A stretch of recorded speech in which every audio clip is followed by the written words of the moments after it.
Christian Paul, on va vous poser quelques questions sur le numérique, puisque c'est une de vos spécialités au Parti socialiste notamment. Donc on le sait, la loi renseignement est en cours d'examen. En tout cas, l'examen sera terminé puisque le vote a lieu le 5 mai prochain. Elle instaure tout de même une surveillance assez importante d'Internet. Est-ce que vous allez voter cette loi ?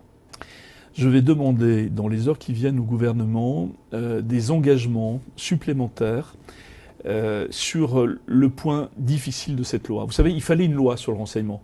Il y avait une loi sur les écoutes téléphoniques qui datait de 1991. C'était avant même le téléphone mobile.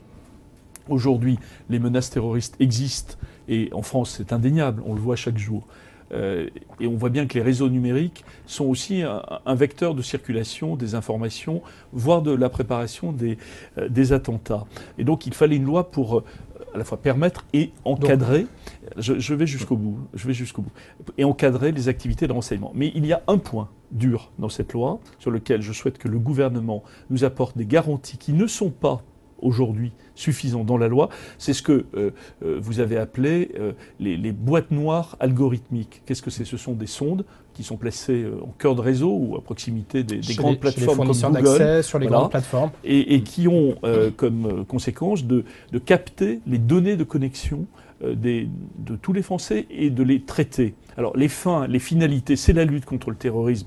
C'est donc important que ça soit dans la loi, mais il n'y a pas suffisamment de garanties sur la façon dont ces données sont collectées et la façon dont elles sont ou non conservées.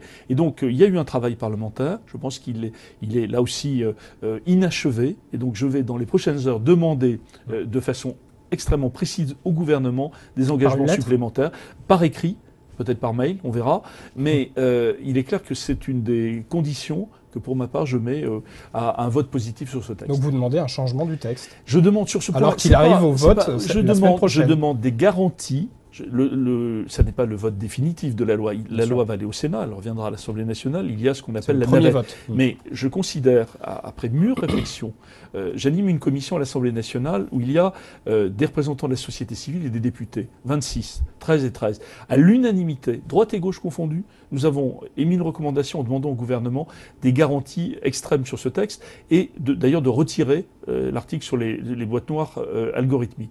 Le gouvernement n'a pas retiré cet article, donc je souhaite lui demander des garanties supplémentaires. Conformément d'ailleurs à ce que la CNIL a très sagement exprimé depuis... Elle a émis quelques réserves déjà. De fortes réserves, et ce sont aussi les miennes.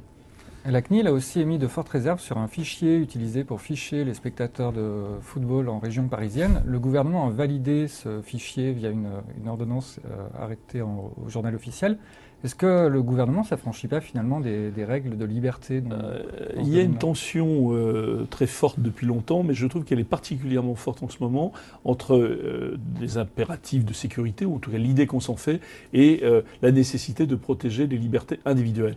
Et donc si on a créé des autorités administratives indépendantes comme la Commission nationale informatique et liberté, c'est aussi pour entendre leur point de vue. De la même façon, à l'Assemblée nationale, nous avons la Commission numérique et liberté que je co-préside, et je souhaiterais évidemment qu'elle soit davantage entendue. Je pense que sur ces questions-là, il y a aussi un déni démocratique.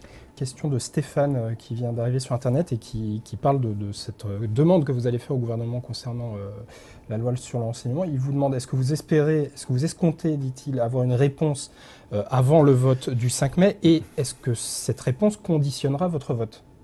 En tout cas, en première lecture, les réponses qui seront ou non apportées à cette demande peuvent évidemment avoir un impact non seulement sur mon vote, mais sur celui d'autres parlementaires. Mais ça ne peut pas être voté avant. C'est voté le 5 mai. Le 5 mai. Oui, c'est un vote en première lecture. En première lecture. Donc en première lecture, ça ne peut pas être inclus dans la loi.